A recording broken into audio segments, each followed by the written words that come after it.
Thanks. And I think my experience of raising funds has been effective storytelling. Finding that capital is actually about truth, is actually about walking the talk and being able to do it from the ground and then bring it to the business model, rather than looking at Excel sheets and then going to the ground and failing. So what we have done is actually not chased capital. And each of the rounds of capital that you say successfully we have raised, capital has chased us. The banking channel has only come as recently as 4 months back. So the entire 10-year journey is based on equity capital only. So we have burnt capital. Having said that, a banker looks at funding somebody who's already put them down in the dumps because the banker doesn't want to die. So a capital of ESG would chase somebody where they are already stuck for their primary capital to come back, rather than looking at a sustainable business model, which maybe could have more chances of failing, but that does not get supported in the financial world. So when Responsibility invested in Prespl in 2013, and at that point of time, every kg of biomass that we move, we actually make a delta on it. So why are we not making money? Why is it that we are not profitable? Why is it that we are not successful? And that's where we realize that the industry that we are targeting to support, which is biomass going into electricity, is not going to be sustainable because electricity rate or price is coming down. So if I have to look at supporting biomass or bioenergy in a segment where the commodity itself is going southwards, nobody is going to buy a biomass-based power. And that kind of brought us back to say, let's look at the other segment. Another important factor which we looked at internally is the electricity segment is only 18% of the energy basket. And we are looking at servicing the 18% and leaving the 82%, which actually requires the bioenergy support. Cooking, transportation, aviation, you name it. Alternate gaseous fuels, liquid fuels. So why do we need to compete with the solar and wind in the 18%? Let's start competing for our space in the 82%. And so we shifted. And when we started looking at the 82%, a cycle of the downward trend, which was only crashing, started looking upwards. Trend of the business started. At that point of time, we were not aware that the shells of the world are tracking us. And the importance there is that our magnitude of a foresight of a business of bioenergy, being leaders in the market in India today, was only 2 to 3 years. It was about survivability. But the larger players or the larger corporates of the world have a horizon of 30, 40, 50 years, whereas they track the sustainability part, the ESG part, the conversion or the alternate energy part much better than we do in the Indian horizon.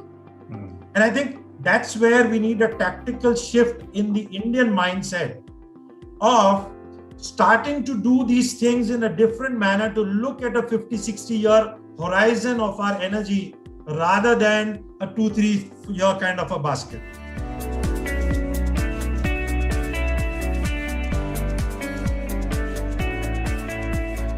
So not ambitious, but a conservative target is how I put it. Conservative target. Sorry, I correct my question. Yeah. No, it looks very ambitious because where we are or where the sector is. So your question is right, but how we look at it, it's still a conservative target. Why I say so is, when we set up this target a couple of years ago and we put it out on our website, we were conscious of looking at the way the climate change aspects are going to play out in the bioenergy segment. Today we have, from the Ministry of Power, National Bioenergy Mission for 20% co-firing of biomass in all coal IPPs, which means 140 million metric tons of co-firing to be done in across all the coal plants. We have a target of 20% ethanol blending, E20, and Minister Gadkari, since the last week, is already saying why not flex engines and why not E100. So we are going to be moving towards flex engines. We will move out of the SIAM dictated 20% number, and flex engines will come into India. So we see a huge requirement of ethanol. It could be first generation, second generation, third generation coming up.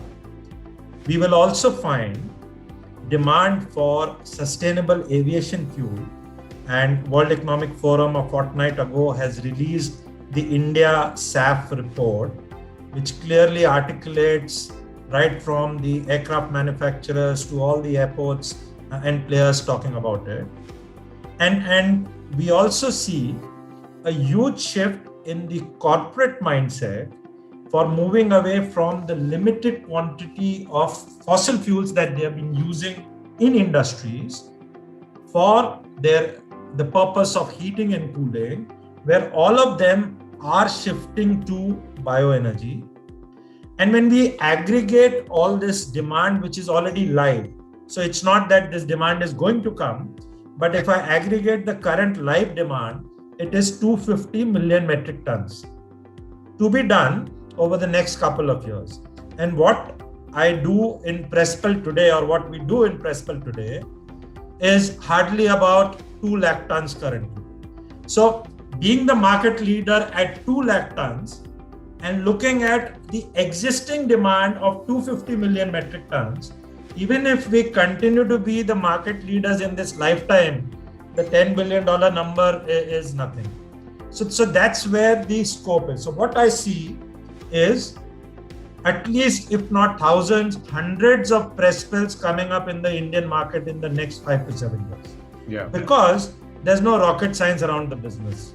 You only need to go to the fields and aggregate it. So the movement will actually start with people on the ground. And we are already seeing the rural entrepreneurship happening.